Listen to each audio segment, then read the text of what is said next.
Which is the better 16-inch gaming laptop, Lenovo Legion 5 Pro or ASUS Zephyrus M16? I've compared both laptops to show you the differences and help you decide which is worth it. Both of my laptops have NVIDIA RTX 3070 graphics, though the Legion has a higher power limit. They both have 8-core processors, however the M16 is using an Intel i9-11900H, while the 5 Pro has the Ryzen 7 5800H. But there is also an Intel-based 5i Pro coming soon. Both have 16 gigs of memory, a 16-inch 165Hz screen, a 1TB NVMe M.2 SSD, while the M16 has a larger battery. There are also cheaper lower spec options of both laptops. You can find examples as well as updated prices with those links down in the description. The build quality of both feels nice. The M16 has a darker finish and soft touch interior, which I personally liked more. The M16 is smaller than the Legion 5 Pro in every dimension. Not too surprising, as that's one of the key features of the Zephyrus series. This also results in the M16 being quite a bit lighter compared to the Legion 5 Pro, and this difference increases further with the power bricks as Lenovo's is larger. Both laptops have a 16-inch 165Hz screen with a 16:10 resolution that's higher than standard 1440p. They both have adaptive sync, however only the Legion 5 Pro has a MUX switch, meaning we can disable the integrated graphics and Optimus with a reboot to boost gaming performance. And the 5 Pro also gives you the option of G-Sync when in this mode. The color gamut on the M16 was quite a bit better, though the Legion 5 Pro isn't exactly bad or anything, especially as far as gaming laptops go. I'd say the M16, shown by the red line here, also has a better range of brightness. The Legion 5 Pro gets dimmer much sooner and drops off quicker after 100%. Yeah, the Legion gets slightly brighter at 100% brightness, but I think the M16 gives you more control of the brightness at different levels. The M16 was slightly ahead when it came to screen response time, but it's such a small difference that I'd say this is well within margin of error, at least considering in the past I've tested 3 ASUS TUF A15 laptops with the exact same panel model, and I found the response time could vary by up to 3 milliseconds. The Legion 5 Pro was a little ahead when it came to total system latency however, which is the time between mouse click and gunshot fire in CSGO. This is likely because I've found laptops that have to send the display output via the integrated graphics first, aka no MUX switch, generally have more overhead. Regardless, both were lower compared to most other laptops tested. My M16 had more backlight bleed, however this will vary between laptop and screen, and honestly I never noticed this during regular use anyway. Both laptops have a 720p camera above the screen, but neither have IR for Windows Hello Face Unlock. The Legion has a switch on the right that physically disconnects the camera for privacy. This is what the camera and microphone look and sound like, and this is what it sounds like while I'm typing on the keyboard.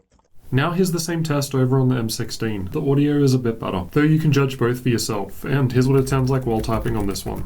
The keyboard on my 5 Pro just has white backlighting, but there is also a 4-zone RGB option too, while the M16 has an RGB keyboard but with less customization as it's a single zone. Personally, I preferred typing on the Legion 5, but the M16 was fine too.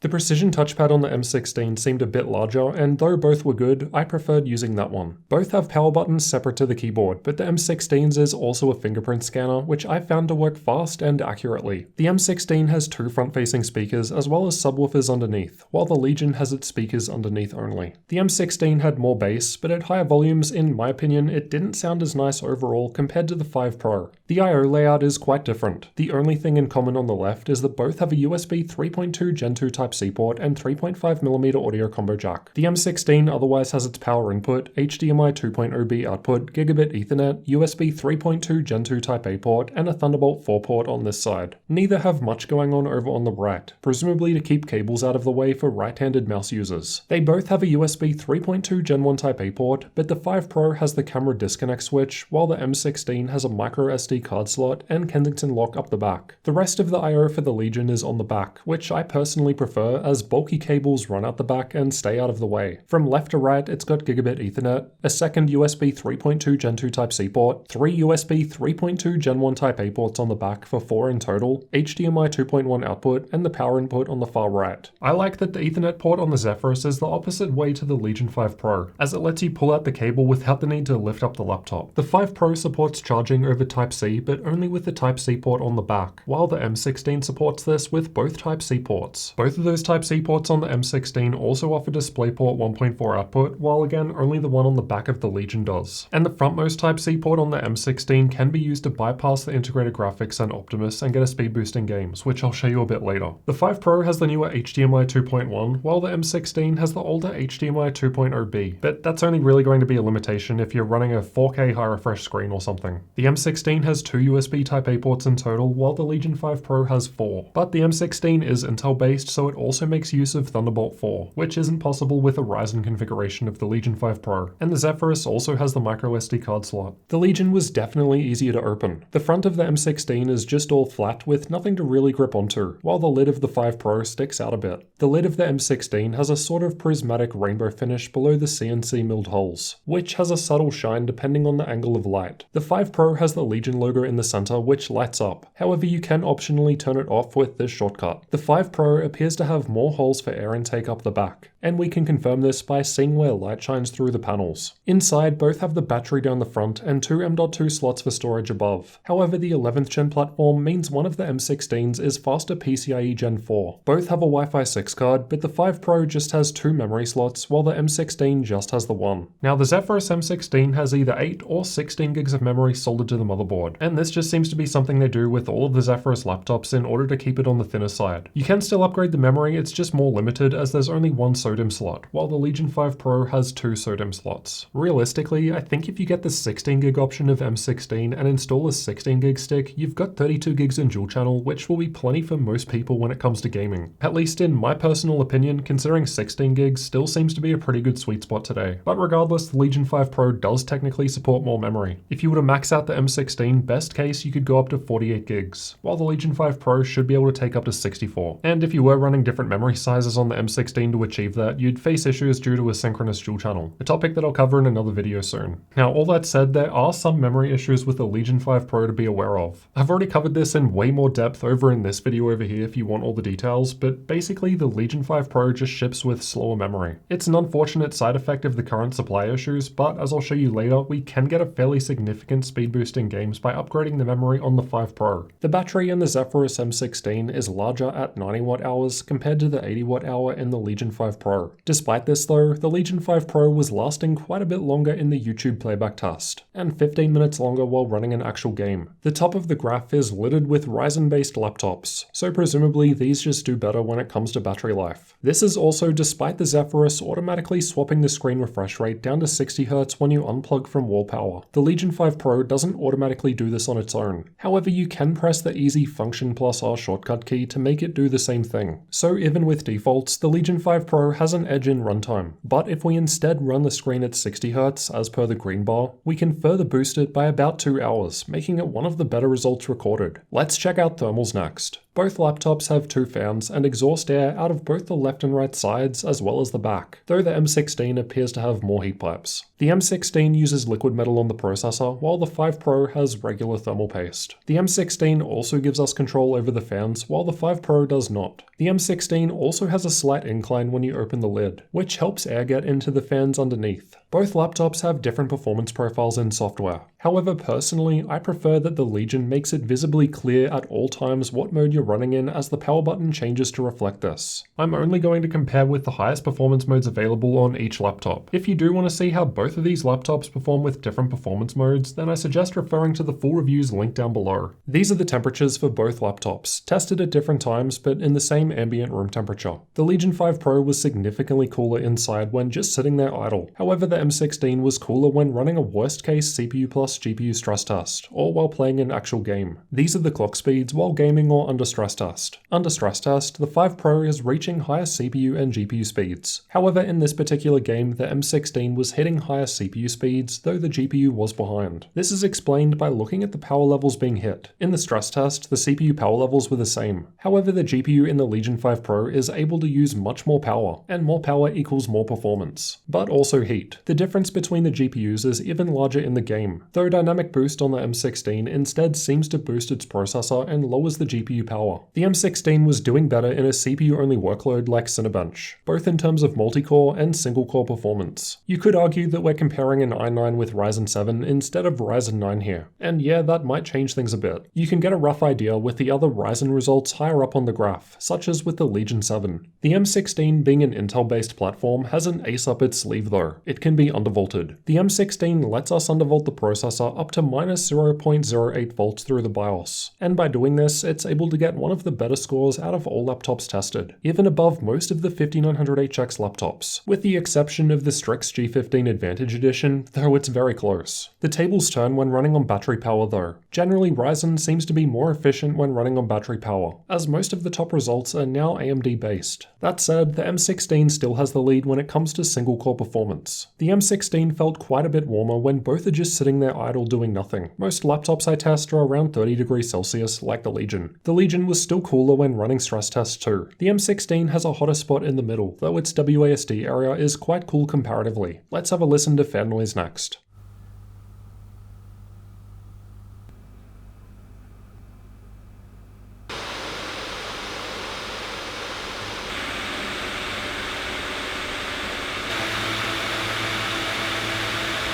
Both were quiet when sitting there idle. When under stress test in the highest performance mode though, the M16 was louder, and it can get further louder if we instead max out the fan, something that's not an option on the Legion. The M16 was also running cooler, at least in terms of the internals. So in addition to the lower power limits, the increased fans could be contributing to that. Personally, I see louder fans as an improvement as there's user control. If you do want them quieter, then you can do that, but if you want them louder at the expense of more noise, then you've got that option too. Personally, I just think user choice is best, and it's kind of sad that the 5 Pro doesn't let us control the fans. Now let's compare both laptops in a few different games. I'll be looking at 1080p and 1440p resolutions here, as that's what I've got data for the purposes of comparing. 16:10 resolutions are still pretty uncommon. We'll start out by looking at results with both laptops running at stock, but then after that I'll connect an external screen to see what sort of a boost this gives the M16, and I'll also upgrade the memory of the 5 Pro to see how that helps. Cyberpunk 2077 was tested in Little China with the Street Kid life path on all laptops. The Legion 5 Pro is reaching around 12% higher average FPS when compared to the Zephyrus M16 with the same but lower powered RTX 3070 graphics. The M16 isn't the worst 3070 result or anything, it's actually ahead of the Zephyrus G15 with RTX 3080 here, but the 5 Pro is the best result I've recorded from a 3070 so far in this game. I've got less data at the higher 1440p resolution, as not a whole lot of laptops have these screens yet. Regardless, the Legion 5 Pro was also ahead here too, with a slightly lower 11% higher average FPS. But hey, again the M16 is still beating the similar wattage 3080 in the G15 below it. Red Dead Redemption 2 was tested with the game's benchmark, and the Legion 5 Pro had a much higher 20% boost to average FPS in this one, though it's not quite the best 3070 result anymore, being beaten by 5 FPS by the XMG Neo 15, while the M16 is now the lowest 3070 I've tested here. The differences are even larger at the higher 1440p resolution. The Legion 5 Pro was now hitting 35% higher average FPS compared to the M16, and the M16 was about 10% ahead of the regular Legion 5 with RTX 3060. Control was tested walking through the same part of the game on all laptops. This is a GPU heavy test at high settings, even with the lower 1080p resolution, so it's no surprise that the higher GPU power limit present on the Legion 5 Pro puts it ahead of the M16. Though at 11% higher, it's not as big of a difference as the last game. The M16 was still close to 60 FPS at 1440p, but the Legion 5 Pro was still doing better here, whether we're looking at 1% low performance or average frames per second. If you want to see how well both of these laptops perform with their native 2560 by 1600 resolution, then refer to those videos linked in the description, as I've tested both laptops in plenty more games. And to be fair, this 16:10 resolution is what you'd be likely to actually play with if you were to buy either of these. Now the Legion 5 Pro has a mux switch, so it can bypass Optimus by itself, but the Zephyrus M16 does not have this. But we can bypass it by connecting an external screen to the frontmost Type-C port, as that connects directly to the NVIDIA GPU. Shadow of the Tomb Raider was tested with the game's benchmark, and I've got the external screen result with the M16 highlighted in green, which is around 6% higher than the Legion 5 Pro. This is despite the M16 having a lower power limit GPU, so it would appear that the i9 processor may have an edge over Ryzen. Now hold on just a minute. I mentioned earlier that it's possible to boost gaming performance of the 5 Pro by upgrading the memory, so let's do that and see how this helps. With better memory, the Legion 5 Pro is back in front of the M16, and the M16 already comes with acceptable memory. This is at the lower 1080p resolution. In general, the memory upgrade will matter less at higher resolutions, such as the native 2560 by 1600 that both laptops support, though at the same time, higher resolutions may also see a larger benefit of the higher GPU power limit from the 5 Pro. If you plan on using either of these laptops to play games with an external screen, then the M16 can certainly close the gap. But if you're primarily using the laptop screen, then the mux switch in the 5 Pro will give you a performance advantage. And as we saw, that can be further helped by upgrading the memory. That higher GPU power limit is responsible for the Legion 5 Pro doing better in all of the 3D Mark tests, as per the purple bars. The 5 Pro was scoring 6% higher in the Firestrike graphics score, 14% higher in the TimeSpy graphics score, and 11% higher in the Port Royal ray tracing test. Now let's check out some content creator workloads. Adobe Premiere was tested with the Puget Systems benchmark, and I've noted in the past that this test seems to benefit greatly from Intel's 11th gen processors, which seems to be pretty clear given the top 3 results are all 11th gen. Granted, only the top 2 were Tiger Lake, the 11900K is Rocket Lake. In any case, the M16 had a massive 25% lead over the 5 Pro here. The M16 was also ahead when it came to Adobe Photoshop, however the difference isn't quite as big as before. Nevertheless, the M16 was reaching an 8% higher score in this test. The 5 Pro was tested with stock memory though, so it may be possible to close the gap with the memory upgrade. DaVinci Resolve typically depends more on the GPU, however the M16 was still slightly ahead of the 5 Pro, so it would appear that the processor difference is offering a benefit too, which probably also explains why the same CPU in the Zephyrus S17 was the best score at the top. SpecView Perf definitely depends more on the GPU, so it's no surprise to see the 5 Pro in the purple bars ahead in all but the 3D Studio Max test. Both laptops had a 1TB NVMe M.2 SSD, however one of the M16 slots uses the faster PCIe 4.0, a benefit from Intel's 11th gen platform, so much faster speeds are possible, as seen by the read speed differences, though the writes were better with the SSD that came in my 5 Pro. The M16 also has a microSD card slot, a nice bonus for creators that the 5 Pro doesn't have. Linux support with an Ubuntu 21 Live CD was better on the Legion, because it doesn't need software to change the performance modes or keyboard lighting effects. As those are baked into firmware, you can still change them without any software. The same shortcuts on the M16 didn't work out of the box in Linux. I'd say the BIOS on the Legion also had more customization, though that said, a lot of the changes can also be done through software too. The ASUS BIOS is pretty standard and the same as pretty much all their other gaming laptops, though as mentioned there is a section for CPU undervolting. Alright, let's discuss prices next. This will change over time, so refer to those links down in the description for updates. At the time of recording, I've only been able to find the price for the cheaper RTX 3060 models. The M16 with same i9 processor but 3060 is $1,850 while the 5 Pro with Ryzen 7 5800H, RTX 3060 and same amount of RAM is $100 cheaper. All things considered, I think these are both pretty great gaming laptops, but personally I'd probably be leaning towards the Legion 5 Pro for the mux switch. At least if the priority is gaming, as we saw, the 5 Pro did do much better there, and it's also $100 cheaper. But what I would personally do is I'd take that $100 and I would upgrade the memory of this machine, because as we also saw, that could give a pretty significant performance boost. But that's definitely not to say there's not a place for the M16, so let's recap the results from both. The M16 is lighter and not quite as big, but this is at the expense of lower performance in games due to lower GPU power limit. Personally, I don't really have too much issue with a slightly heavier and thicker machine if I get more performance, as long as it's still somewhat portable and not a full-on desktop replacement. That said, depending on the workload, the M16 could do better. Take Cinebench for example. The M16 was doing better both in terms of single and multi-core performance. Plus the Intel platform has the advantage of undervolting for a further boost. Additionally, the M16 was ahead of the 5 Pro in all of the content creator tests. It's got more brightness control on the screen, it's got a higher color gamut on the screen, and with that microSD card slot, I think the M16 would be a better option for someone also doing content creation. The M16 was also generally cooler on the internals, at least when under load and not idle, which is in part probably a side effect of the lower power limits required to get this thinner design. In terms of the actual exterior area where you'll be touching and using it though, the M16 was definitely warmer compared to the 5 Pro, and this was in spite of its louder fan noise, liquid metal application on the processor, and lift-up hinge design to get air underneath for cooling. The M16 is also more limited when it comes to memory upgrades, as some is soldered to the board, but for most people playing games, I don't think this will be a real issue if you get the 16GB soldered to the board option and install a 16GB SODIMM stick. The Legion 5 was lasting much longer when running on battery, and this could be boosted by using the shortcut to swap to 60Hz, something the ASUS laptop does automatically. However, the Intel platform seems to just burn through battery faster. Ultimately, I think both both are pretty good gaming laptops, and it's going to be kind of difficult to go too wrong with either. It depends more on what you plan on doing. If gaming is the priority with a laptop screen, I'd pick the 5 Pro, but if you do want to do some content creation, then the M16 does have some nice extras there. But yeah, at the same time, both of them can handle content creation and gaming just fine, especially with the high-end specs I've got in these models. It may have been preferable to compare the Legion 7 instead of the 5 Pro, as that would be Ryzen 9 versus Intel i9, but my Legion 7 had RTX 3080 graphics, and I wanted to keep the same GPU for a more fair comparison here. I suppose you could argue that the M16 doesn't go higher than RTX 3070 graphics, so maybe it's still useful to compare a top-spec M16 against a top-spec Legion 7. Let me know in the comments if that's a comparison that you would want to see. If you need any further information on either of these two gaming laptops, then check out my full review videos over here next, as I go into far more depth over in those. If you're new to the channel, then make sure you get subscribed for future gaming laptop comparisons like this one. I've got way more on the way. And come and join me in Discord and get behind the scenes videos by supporting the channel on Patreon.